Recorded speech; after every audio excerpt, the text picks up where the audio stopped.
Bom dia, Alex. Bom dia a todos vocês, ouvintes da Rádio Onda Viva, com muito fervor, com muita vontade, sabe, de poder irradiar essa minha luz que é tão forte aqui dentro de mim. Eu estou aqui em mais um programa Vida Saudável.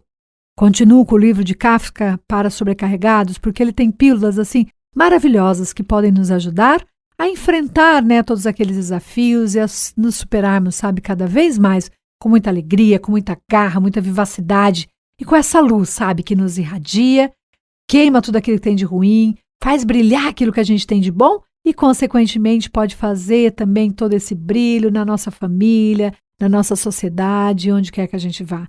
Brilhe, você tem todos os recursos necessários para brilhar. Então, brilhe, brilhe cada vez mais forte e, principalmente, ou começando, pela sua vida.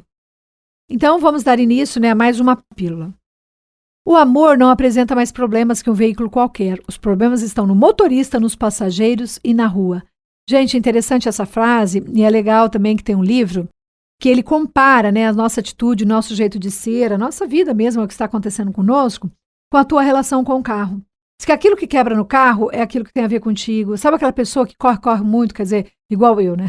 Todo mundo, só de falar, acho que vocês já imaginam, né, que eu sou aquela pessoa que corro muito, né?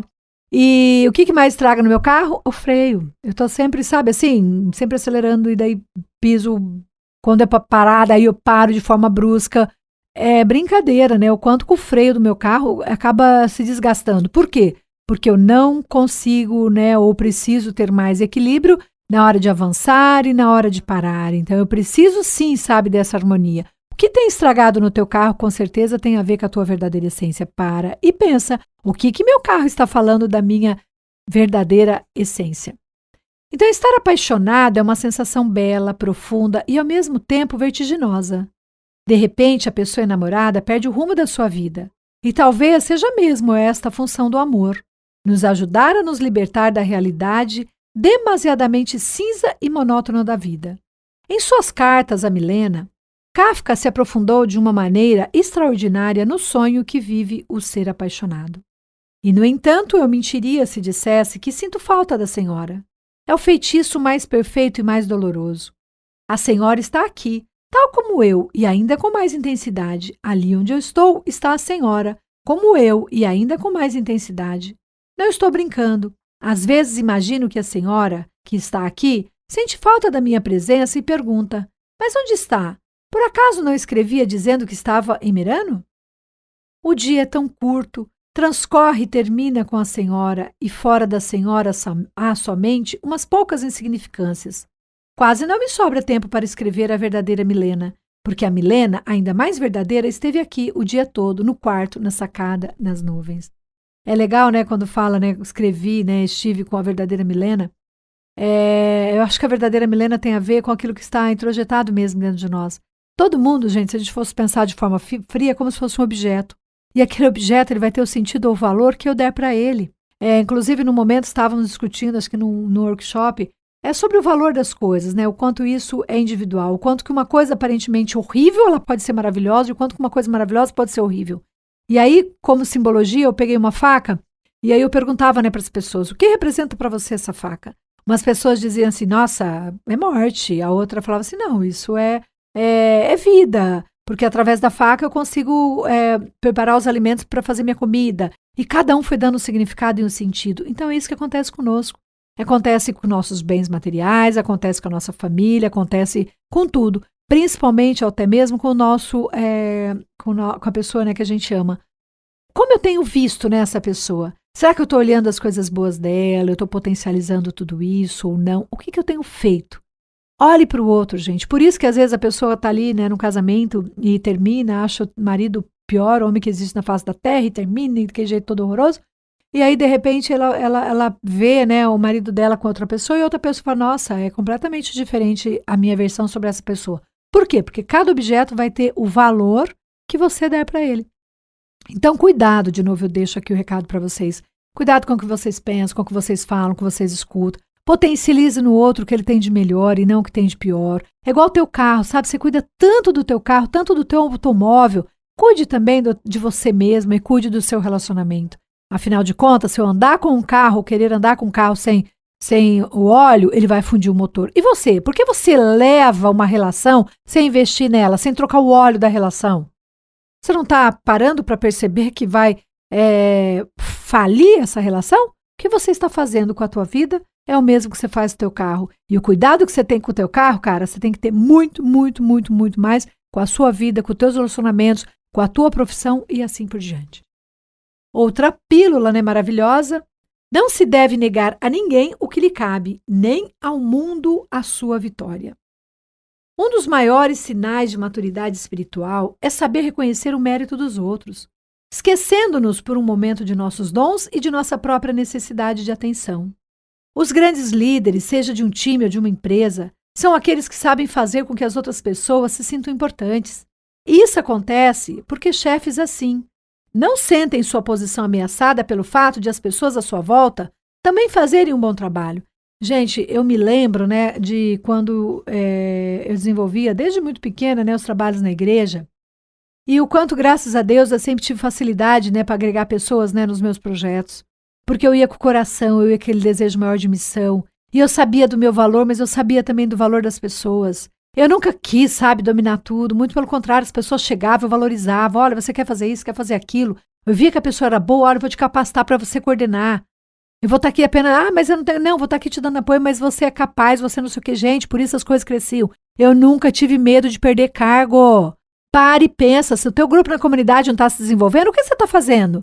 Se o teu grupo ali dentro da empresa não está se desenvolvendo, o que você está deixando de fazer? Será que você está ali, sabe, com medo de tudo e de todos? Faça parceria. Sabe? Não tenha medo, não se sinta ameaçado pelo outro, não. Coisa boa, gente, atrai coisa boa. E aí também, né, o verdadeiro líder, ele sabe identificar o talento alheio e elogiar publicamente o seu valor. Ele não vê a organização como uma competição de egos, mas como uma soma de capacidades para chegar a um objetivo comum. Provocam e instigam os seus colaboradores para que as ideias fluam livremente. Então, esse conjunto de atitudes também é muito útil para uma boa relação com os pais, os filhos, o companheiro ou os amigos. Reconhecer o que os outros têm de positivo, em vez de enfatizar os seus defeitos, é o segredo de bons relacionamentos. O quanto que as famílias se perdem, o quanto que elas perdem, né, o desenvolvimento saudável do outro, quando elas têm a mania, a tendência tão ruim e negativa de criticar o outro por maior besteira que o outro tenha feito. Não é disso que você tem que falar. Você tem que olhar dentro dessa lama de coisas ruins que o outro fez, busque, porque ele também fez ou tem coisas maravilhosas, busque, e é justamente isso que você vai ressaltar nele. Quantos pais às vezes chegam no consultório falando do quanto os filhos diminuem eles, ou até mesmo a esposa, e o filho não sabe que falando daquele jeito só está piorando a situação. Tenha caridade com o outro, olhe para o outro com olhares de humano, né, com olhar de humanidade, e pense, o jeito dele é o jeito certo, eu vou apenas amá-lo, eu vou reconhecer o que ele tem de bom para ele poder melhorar, e não pelo contrário, vou detonar essa pessoa que eu não vou ajudar nada. Faça a diferença na sua vida. Se ame mais, porque daí eu vou poder olhar para o outro com olhos de amor e vou poder estimular o outro sem competitividade, mas abraçando, reconhecendo que nós somos um time. E não interessa apenas ganhar uma partida no time, não. Eu tenho que ganhar o campeonato. Outra pílula. Um quadro de minha existência mostraria uma inútil estaca de madeira coberta de neve, cravada numa escura noite de inverno, inclinada e sem muita firmeza, num campo lavrado à beira de uma imensa planície. Então, geralmente, a solidão é vista de forma negativa, porque muitos a identificam com vazio espiritual ou com infelicidade. No entanto, é graças a ela que grandes artistas puderam criar obras e que pensadores encontraram novas ideias para tornar o mundo melhor. Até para servir aos demais é preciso saber estar só. De fato, a solidão nos permite conhecer a nós mesmos. E as pessoas que sabem desfrutar desse estado aproveitam melhor uma companhia quando ela chega. Por estarem mais descansadas do contato social, envolve-se muito mais na amizade. Portanto, não há por que ter medo de ser, de vez em quando, uma estaca solitária cravada numa imensa planície, como Kafka descrevia seu recolhimento, já que desse modo aprendemos a ter uma perspectiva mais ampla do mundo. Só quem é capaz de prescindir de companhia pode viver o contato com os outros sem apegos nem emoções nocivas. Gente, antes de eu querer ser um nós, eu tenho que ser um eu. Antes de eu querer a companhia de outra pessoa, eu tenho que adorar a minha companhia. Antes de eu querer entender o outro, eu tenho que me entender. Antes de eu querer ressaltar os pontos fortes do outro, eu tenho que saber quais são os meus. Antes de eu querer apontar quais são os pontos de melhoria no outro, eu tenho que ver quais são meus próprios pontos de melhoria. Não adianta eu querer tirar, sabe, a viseira do olho do outro se eu estou aqui e não estou enxergando nada. Então olhe para você, olhe para a tua existência e dê a verdadeira utilidade para ela, independente do outro. Nu saí do ventre da minha mãe e nu retornarei para lá. Então faça essa diferença, se reconheça só, para que depois, na sua plenitude, você possa agregar pessoas e fazer um nós muito mais saudável. Outra pílula. Não posso levar o mundo nos ombros se mal suporto o peso do meu casaco de inverno. Essa frase pertence a uma carta que Kafka escreveu a Milena no fim da sua vida, expressando o desejo de recuperar o seu passado judeu. Ele justificava assim a sua incapacidade de levar a cabo um projeto que nunca concluiu. O guru indiano Osho dizia que é difícil nos livrarmos do passado pela simples razão de que nosso passado somos nós mesmos. Quando nos perguntam quem somos, a resposta é um conjunto de lembranças. Nosso próprio nome é o nome que nossos pais nos deram. Para nos livrarmos do passado, é preciso olhar para frente e decidir que um determinado fato, mesmo que tenha acontecido, nada tem a ver com o que somos agora. O mesmo raciocínio serve para a família que nos amou, que nos criou, mas que não somos nós. O filósofo Alan Watts afirma que é o presente que determina o passado e não o contrário. O tempo flui do presente para o passado. Estamos ligados a uma corrente de acontecimentos que se diluem com o passar do tempo, com o rastro que o navio deixa na água ao navegar. À medida que a embarcação avança, a espuma vai se dissipando. O importante é ter claro que não é o rastro que define o curso do navio, e sim as mãos que o pilotam.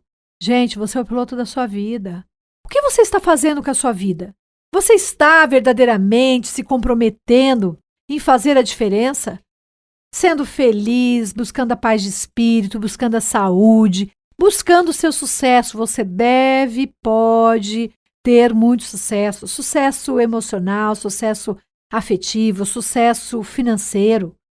Por que você não tem feito isso? O que passou lá atrás, ok, deixou marcas, mas quanto mais você estiver presente no seu presente, quanto mais você puder olhar para essas feridas, quanto mais você puder se libertar nesse sentido, melhor para você.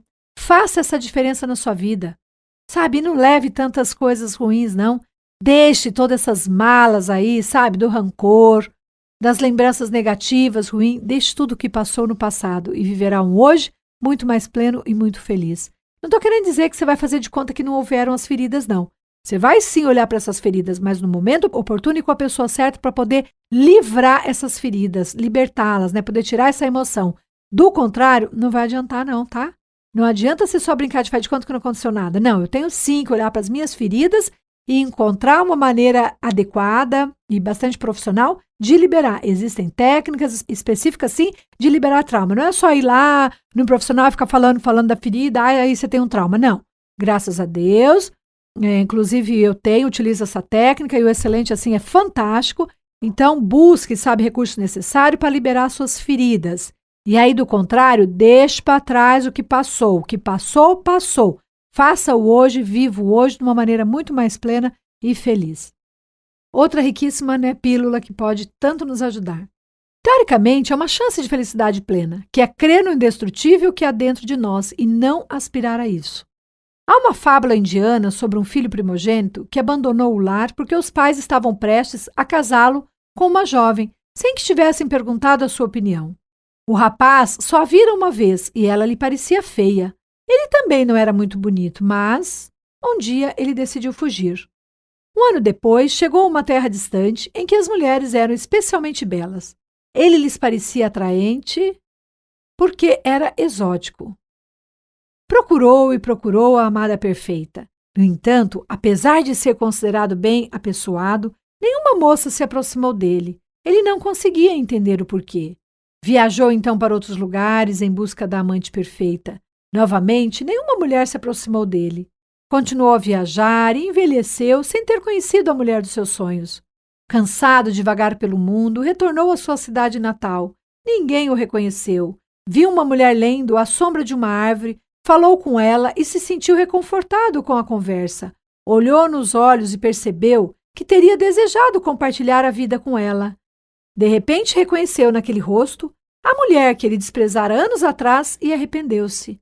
Esta fábula nos mostra que às vezes desprezamos o que temos à mão justamente porque está tão perto que não somos capazes de vê-lo. Nossa, que riquíssima, né, essa parábola.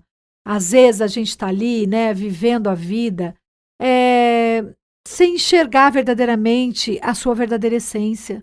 A gente olha algo com tamanha proximidade que eu não consigo afastá-lo um pouco mais para ver todo o seu contorno, para ver toda a sua beleza. Eu não consigo ir com um coração manso, um coração aberto. Quanto que essa pessoa estava fechada, né, para novas possibilidades e por isso, né, ele não encontrou outros amores. Porque internamente também ele não queria, talvez. Inconscientemente, ele não estava conseguindo enxergar aquilo que ele estava buscando, por isso talvez os outros também não enxergavam nele. Para e pensa, eu atraio justamente aquilo que tem na minha verdadeira essência. Eu tenho 3 cérebros, cérebro consciente, eu quero arrumar uma mulher. Meu cérebro inconsciente, não, mas isso é tão difícil, achar uma mulher assim e tal. Aí o cérebro animal, ele vai fazer valer o que está no seu inconsciente. E aí isso vai te sabotar, e vai fazer com que realmente você não encontre, né, aquilo que você achava que tanto desejasse. Então, teoricamente, há uma chance de felicidade plena, que é crer no indestrutível que há dentro de nós e não aspirar a isso. Olhe para você, se ame mais, se valorize mais, valorize também as possibilidades e propostas que o universo te coloca. Para saber se você está em sintonia com essa lei universal, veja a tua paz de espírito. Deus é paz, gente. Se você não tem paz, alguma coisa está fora do eixo. Como um trem que está fora do trilho. Vá buscar, sabe? Alinhar novamente esse trem. Vá buscar se conectar com o teu mestre maior. Afinal de contas, insisto e repito, Deus é paz. Muito obrigada, fiquem com Deus e até a semana que vem.